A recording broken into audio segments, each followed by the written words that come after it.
Selamat pagi, siang, sore, atau malam. Di video solo riding gua kemarin naik Vespa, Jakarta Jogja, ada beberapa temen atau penonton yang nanya, "Bang, itu yang nge-shootin siapa?" Ada juga yang bilang, "Katanya solo riding, kan itu riding sendirian, kok ada yang videoin dari luar?" gitu. Padahal kemarin tuh gue pakai alat ini. Nah, iya. Jadi dengan kamera ini kita bisa ngambil video maupun foto selfie tanpa kelihatan tongsisnya. Kita bahas di episode ini.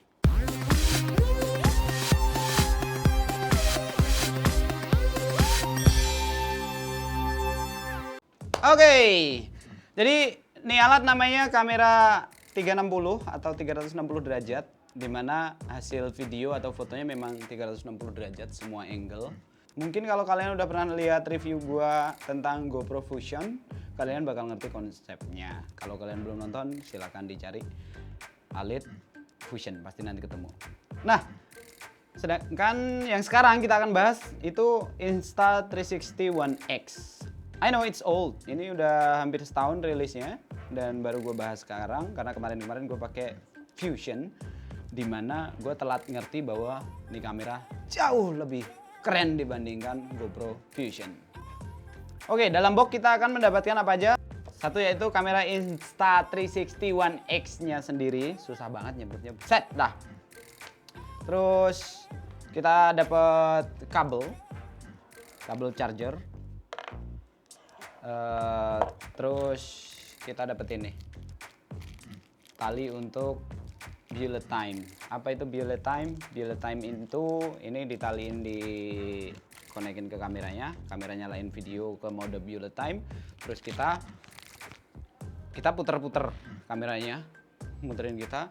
Terus nanti waktu di slow mo akan keren banget, kayak ada drone ngelilingin kita gitu. Nah, itu salah satu kecanggihan Insta360. Terus kita dapat soft case-nya ini juga di box-nya untuk ngelindungin lensa. Soalnya ini lensanya tuh kan nongol ya, jadi kalau kita taruh sembarangan gampang baret. Nah, aksesoris wajib yang harus dipunya kalau gua sih mounting kameranya yang udah bisa disambungin ke ininya GoPro, slotnya GoPro, jadi bisa ditaruh di motor. Ini biasanya gue taruh di stang. Terus lens protector, ini bawaan dari case-nya ini, mountingnya. Tapi ada juga yang jual lens protector doang. Jadi kalau gini lebih aman, lu taruh sembarangan juga nggak apa-apa, nggak akan baret lensanya. Terus charger tambahan, external charger, dan juga baterai cadangan. Nah, untuk solo riding, touring kita sangat memerlukan ini. Kenapa? Karena baterainya cukup boros. Jadi kalau lu cuman punya satu baterai, lu bakal repot sendiri. Oke, kita akan membahas tentang spek dari kamera ini. Insta360 One X ini punya resolusi kalau untuk rekam 360 itu bisa sampai 5,7K. Jadi udah nggak 4K lagi, tapi 5.7K, dimana nanti kalau udah kita capture, diambil jadi video normal, itu bisa outputnya sampai 1080 pixel, dan itu udah sangat bagus. Untuk foto juga high definition banget, cakep foto-fotonya. Gua kasih contoh di sini hasil fotonya. Selama itu cahayanya cukup, fotonya udah sangat bagus dan tajam. Tapi kalau di cahaya yang low light, lo nggak boleh geter sama sekali, karena efeknya kameranya bakal blur. Nah, untuk tongsis yang ini juga dijual terpisah. Ada juga kalau lo cek di e-commerce gitu, udah jual sepaket juga ada. Ini dijual terpisah, harganya berapa? 200 ribuan kayaknya. Dan ini wajib juga lo punya. Karena tanpa tongsis ini keajaiban tidak akan terjadi. Misal lo ganti tongsis tipe lain, biasanya tetap akan ada yang nongol-nongol, dan itu jelek banget. Kalau pakai ini bener-bener tongsisnya hilang, kayak kelihatan tangan lu gini doang tapi nggak ada tongsisnya gitu. Oke, gua nggak akan bahas spek secara detail di atas kertas dan bla bla bla. Kalian bisa cari itu di review-review lain udah banyak yang bahas sebenarnya. Gue akan lebih bahas ke user experience gue selama pakai nih kamera. Satu keunggulannya nih kamera adalah gambarnya sangat-sangat tajam, warnanya juga bawaannya, warna bawahan juga sangat-sangat bagus. Udah natural lah, maksudnya nggak ditambah-tambahin jadi lebih cerah atau apapun. Dengan setting bawaan hasilnya udah sangat realistis, udah kayak action cam, beneran. Nah, serunya kalau pakai ini tinggal ditaruh di stang, satu kamera doang.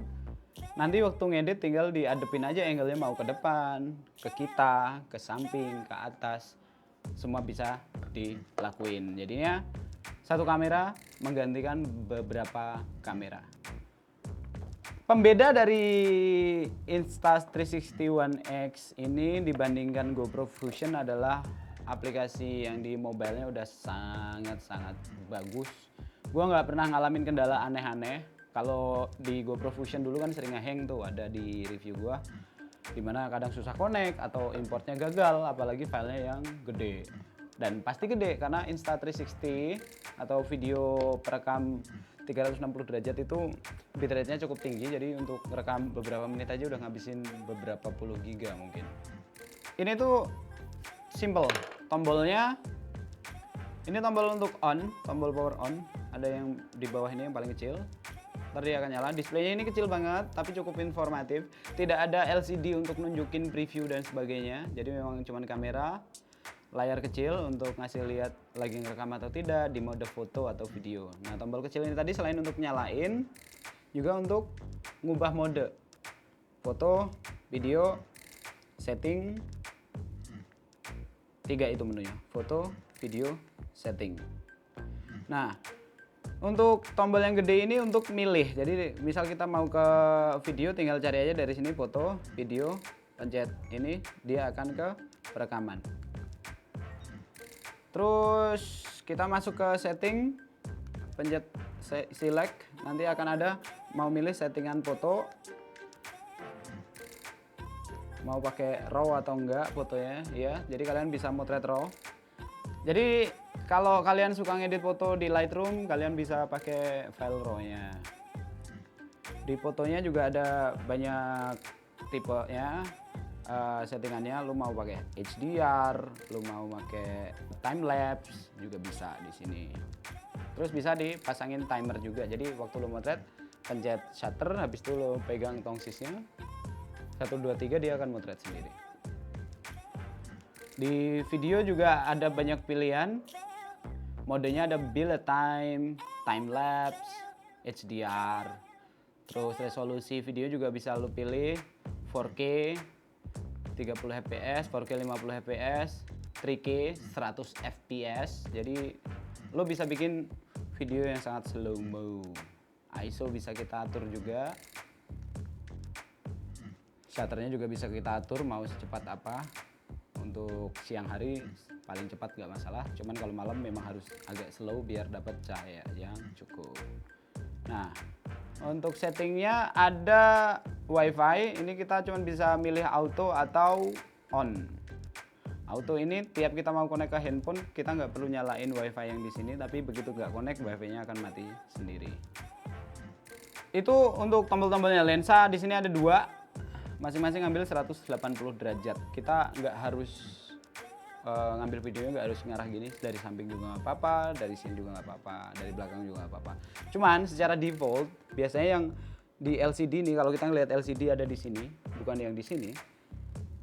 Secara default kameranya akan nge-shoot ke arah kita dulu. Nanti kalau kita putar dia akan nge-shoot ke mana-mana. Di sini ada port micro USB. Micro USB ini untuk ngecas kabel data. Bisa untuk transfer file juga kalau kalian beli kabel alternatifnya micro USB to USB-C atau micro USB to Lightning untuk dikonekin langsung ke handphone. Jadi transfer filenya via aplikasi bisa langsung lewat kabel, nggak harus wireless. Jadi bisa lebih cepat. GoPro belum bisa kayak gitu, langsung ke handphone. Untuk di sini ada slotnya, baterai, terus di bawah sini ada slot micro SD. Ini nggak ada pintunya, nggak ada penutupnya. Oh ya, karena dia bentuknya kayak gini doang, Insta360 One X ini tidak waterproof. Itu memang salah satu kekurangan dari kamera ini yang gue lihat setelah gue pakai solo riding kemarin sampai Jogja. Tiap hujan gue bingung, segera simpen kamera ke dalam tas yang waterproof, dan itu lumayan ngerepotin. Terus kekurangan lainnya adalah nggak ada jack mic-nya, jadi ya suaranya bener-bener pure cuman dari lubang mic kecil ini. Kalau di ruangan seperti ini masih enak, cuman kalau udah dipakai untuk naik motor, ada angin gede, udah nggak selamat suaranya. Itu dua kekurangan yang gue temuin. Nah, positifnya aplikasi HP-nya ini udah intuitif banget, namanya Insta360 One X juga. Kalian bisa download di App Store maupun di Android Play Store. Caranya simple, kalau mau connect tinggal nyalain kameranya. Begitu udah nyala, sebenarnya sama aja kayak kamera-kamera biasa, kalian harus konekin WiFi untuk pertama kali masuk ke setting. Tapi kalau udah pernah connect, tinggal pencet tombol yang di pojokan atas dari aplikasinya, dia akan otomatis nyoba connect ke kameranya. Nah, kalau udah connect, nanti kita tinggal masuk ke galeri untuk import. Nah, ini bisa langsung di import, downloading. Sepengalaman gue pakai GoPro Fusion di momen-momen kayak gini, import file kayak gini, biasanya error, tiba-tiba keputus lah. Jadi terpaksa gue harus pakai komputer, harus copot micro SD, masukin komputer, stitching dulu karena Fusion itu pakai 2 micro SD, jadinya cukup repot. Kalau untuk ngeditnya, ini yang gue demen, dari aplikasinya sendiri itu udah cakep banget. Dari aplikasinya sendiri itu kita tinggal buka file yang udah ke download, nanti tinggal pilih aja mau pakai scale berapa gambarnya, mau Insta Story kek, mau Instagram Feed kek, tinggal pilih 9 banding 16 misalnya untuk Insta Story. Nah, dari sini footage-nya kelihatan. Ini kameranya gue pegang pakai tongsis sebenarnya, cuman nggak kelihatan tongsisnya. Dan kita bisa puter 360 derajat, angle manapun dia ambil. Tapi kan kita tidak mungkin untuk bikin video muter-muter terus, pusing dong. Jadi kita bisa editnya macam-macam, mulai paling basic di atas ini ada kita mau kasih filter apa, dia langsung color, semacam color grading gitu, warnanya mau dibikin seperti apa videonya. Terus kita bisa adjust juga temperatur, exposure, kontras, saturasi, highlight, speed kita bisa ganti juga. Bahkan ini ada 16 kali atau hyperlapse, nanti hasilnya yang kayak di video gua solo riding tuh yang kayak tembus ke kecepatan cahaya gitu, ada motion blur. Ada juga menu untuk trim, jadi kita nggak harus pakai seluruh videonya nih, gue cuma pengen semenit aja misalnya, bisa-bisa aja, atau 30 detik aja deh, bisa-bisa aja. Ini kita taruh 30 detik. Habis itu kita akan ngedit ke fitur berikutnya. Nih, kita kalau klik tekan tahan bentar akan muncul viewfinder pivot point smart track. Pertama, pivot point dulu. Pivot point ini adalah gunanya untuk mengunci angle kamera ke satu angle aja, satu arah aja gitu. Jadi tadi gue kunci ke arah belakang kameranya, terus sekarang coba gue mau pindahin ke arah depan, gue kunci, klik di bagian jalanan, pivot lagi. Nah, efeknya apa? Efeknya adalah saat video dimainkan, kameranya di timecode berikutnya dia angle-nya akan mengarah ke tempat kita taruh pivot point tadi. Nah, itu yang pertama. Terus yang kedua, ada yang namanya fitur tracking. Jadi kita, ini misal gue pencet mobil apa ini, Kijang ya. Terus gue pencet smart track. ini, dia akan tracking objeknya. Dia akan ngejar si Kijang terus kameranya. Stop, terus kita cari hal lain lagi untuk kita follow. Misalnya adalah gunung ini misalnya, Smart Track. Dia akan nge-track gunung ini, dia akan di tengah terus. Viewfinder ini gunanya untuk apa? Ini untuk bikin tiny planet dan sebagainya. Tinggal pencet viewfinder, lalu kita pencet tombol merah di bawah ini untuk record. Ini kalau kita geser, dia akan semakin membulat. Pencet, tuh geser, dia akan membulat, kita makin jauh, makin kecil. Terus kalau HP-nya kita turunin, dia akan jadi tiny planet. Praktis sekali. Kalau nanti udah, kira-kira lu pikir udah oke nih, udah cocok nih, lu tinggal pencet tombol yang di atas ini, terus save aja ke album, dan kalian bisa langsung upload. Terus kalau kalian pikir ada yang menarik nih dari scene ini, ya udah, kalian pilih aja frame yang mana, terus pencet tombol yang kedua dari kanan, yang kotak titik-titik ini. Ini gunanya untuk snapshot. Dia akan otomatis masuk ke album lo sebagai foto, bukan video. Dan itu bisa langsung kalian post. Oke? Itu fitur keren dari Insta360 One X di aplikasi. Dan gua pakai handphone doang. Gua kira kalian udah bisa ngedit video yang keren pakai Insta360 One X. Nah, itu tadi apa aja yang gue tahu soal nih kamera udah gue jelasin, dan apa aja kekurangannya juga udah gue jelasin. Tapi ada kabar baiknya, baru rilis lagi kamera Insta360 One R yang udah menjawab keresahan gue, yaitu anti air, bisa connect ke mikrofon, ada microphone jack, bisa connect ke mikrofon Bluetooth. Jadi gue pikir itu akan lebih perfect dari si Insta360 One X juga. Kalau kalian penasaran, mungkin bulan depan gue review. Ini barangnya lagi on the way. So, itu aja kayaknya racun dari gue. Semoga apa yang gue sampaikan di episode ini bisa menjawab pertanyaan kalian tentang kamera gue kemarin yang kalian anggap aneh itu karena bisa terbang sendiri. Banyak yang mikir itu drone juga.